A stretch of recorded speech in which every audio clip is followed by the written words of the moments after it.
ட்ரெய்லரில் வந்து அண்ணா வரார் வழிவிடு, அதுக்கப்புறம் அந்த ஐ எம் வெயிட்டிங். ஸோ இந்த டைலாக் எல்லாமே ட்ரெண்ட் செட் அப்படின்றதுனால வச்சுங்க. வேற எதுவும் ட்ரெண்ட் செட் பண்ண கிடைக்கலையா, இல்லை இதுதான் ட்ரெண்ட் செட்னு சொல்லி இல்லை வச்சு நான் லேட் ஆகுமே ட்ரெண்ட் செட் பண்ணுறதுக்கு. டக்குனு ட்ரெண்ட் செட் பண்ண விஷயங்களே எடுத்து போட்டோன்னா டக்குனு உங்களுக்கு புரியுது. இப்போ நீங்கள் அந்த கேள்வியே கேட்க மாட்டீங்க. நான் வேறு ஏதாவது போட்டேன் ட்ரெய்லர் கமிங் சூன் அப்படின்னு சொன்னால் அவர் கேட்பாரு. அது கேள்வி கேட்கவே மாட்டார்.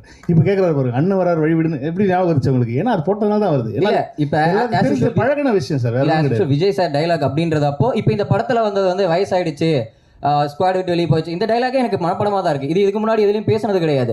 ஸோ ஆல்ரெடி இப்போ நீங்கள் இந்த டைலாக்கை ட்ரெண்ட் செட் பண்ணலாம். ஆல்ரெடி இதுக்கு முன்னாடி ஒரு 2-3 படத்துல நிறைய டைலாக் வரும். நான் சொல்லி முடிச்சிடறேன். இதுக்கு முன்னாடி ட்ரெய்லர் பிடிக்கல உங்களுக்கு, அவ்வளவுதான். அப்படி சொல்லல. இதுக்கு முன்னாடி வந்த 2-3 படங்கள்ல எல்லாமே அதுக்கு முந்தைய படங்கள்ல இருந்து அந்த ரெஃபரன்ஸ்லாம் வச்சு ஸோ அந்த ஒரு ரெமெம்பர் பண்ற மாதிரி வச்சிருந்தது. ஸோ இதுதான் ட்ரெண்ட் செட்னு அப்படியே ஃபாலோ பண்ணிட்டு வரீங்களா, இல்லை வேற எதுவும் ட்ரெண்ட் செட் பண்ண முடியலையான்னு கேட்கறேன் நான்.